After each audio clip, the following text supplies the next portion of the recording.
പുതുപ്പള്ളി പഞ്ചായത്ത് ഇവിടെ ഒരു വികസന സദസ്സ് സംഘടിപ്പിച്ചിരിക്കുക. എൻ്റെ അനുമതിയില്ലാതെ എൻ്റെ ഫോട്ടോയും എൻ്റെ ചിത്രവും ഉപയോഗിച്ചുകൊണ്ട് അവർ എല്ലായിടത്തും ഫ്ലെക്സ് വെച്ചിരിക്കുക. ഇത് രാഷ്ട്രീയ പാപ്പരത്വമാണ്. ഞാൻ മാത്രമല്ല UDF മുഴുവൻ ബഹിഷ്കരിച്ചിരിക്കുന്ന ഒരു ചടങ്ങിന് നിങ്ങൾ എൻ്റെ ഫോട്ടോ ഉപയോഗിക്കുക എന്ന് പറഞ്ഞാൽ രാഷ്ട്രീയ പാപ്പരത്വമാണ് എന്നുള്ള കാര്യത്തിൽ സംശയമില്ല. അപ്പം അടുത്ത ഒരു കാര്യം കൂടെ അവർ ചെയ്തിരിക്കുകയാണ്. ഒരു മിനി സിവിൽ സ്റ്റേഷൻ 2ാം ഘട്ടം ഉദ്ഘാടനം എന്നാണ് പറയണേ. 5 വർഷമായിട്ട് ഒന്നും ചെയ്യാത്ത ഒരു സ്ഥലത്ത് 2ാം ഘട്ട വികസനം എന്ന് പറഞ്ഞ് എൻ്റെ പിതാവിൻ്റെ പേരിട്ടുകൊണ്ട്, എന്താ, ഇവിടെ ഒരു കമ്മ്യൂണിറ്റി ഹാൾ ഉണ്ടായിരുന്നു. ആ കമ്മ്യൂണിറ്റി ഹാള് അദ്ദേഹത്തിൻ്റെ ശ്രമഫലമായിട്ട് വന്നതാണ്. അതിന് പേരിടുന്നില്ല.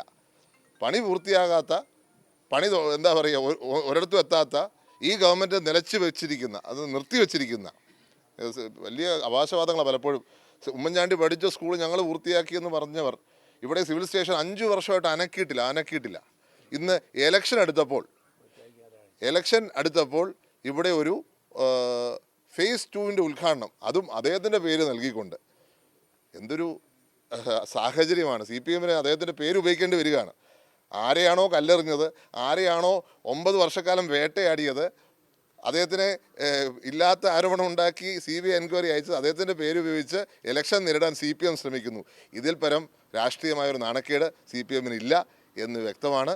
തീർച്ചയായിട്ടും ഇതേപോലുള്ള നിലപാടുകൾ, ഇപ്പോൾ തൊട്ടപ്പുറത്ത് മണർകാട് പഞ്ചായത്ത് ഇതേ നിലപാടിലേക്ക് പോയിരിക്കുക. എന്താ, ഞാൻ ഏപ്രിൽ ഒരു കത്ത് കൊടുത്തു കളിസ്ഥലത്തിന് വേണ്ടി. ഇത്രയും നാൾ അനക്കാതെ വെച്ചു. മീനട നടത്തി, മീനട അവരുടെ പേരും വന്നു. ഇത് 6 മാസക്കാലം സർക്കാർ പിടിച്ചു വെച്ചിരിക്കുകയായിരുന്നു. ഇപ്പോൾ ഇലക്ഷൻ ആയപ്പോൾ എൻ്റെ പേര് ഉപയോഗിച്ചുകൊണ്ട് സ്റ്റണ്ട് പക്ഷേ അപ്പോഴത്തേക്ക് മുഴുവൻ എൻ്റെ ഫണ്ടും ചിലവായി കഴിഞ്ഞിരിക്കുകയാണ്. അപ്പോൾ ഇങ്ങനെ ഇലക്ഷൻ സ്റ്റണ്ടിന് വേണ്ടി മാത്രം ഒരു CPM നടത്തുന്ന വളരെ തരം താഴ്ന്ന പരിപാടികൾ, അത് കേരള സമൂഹം തിരിച്ചറിയും, പുതുപ്പള്ളിക്കാർ തിരിച്ചറിയുന്നുണ്ട്. ഉമ്മൻചാണ്ടി ഏറ്റവും കൂടുതൽ അവമാനിച്ചവരാ ഇത്. ഉമ്മൻചാണ്ടിയുടെ പേര് പറഞ്ഞ് വോട്ട് തേടാൻ ശ്രമിക്കുന്നത് 6 പേര് വെച്ച് വോട്ട് തേടാൻ ശ്രമിക്കും എന്നുള്ളതിന് തെളിവാണ്. അദ്ദേഹത്തെ നിരന്തരം ആക്ഷേപിച്ചുകൊണ്ടിരിക്കുകയായിരുന്നു. നരകത്തിൽ പോലും വിശുദ്ധനാകത്തില്ലെന്നാണ് ശ്രീ അനിൽകുമാർ പറഞ്ഞത്.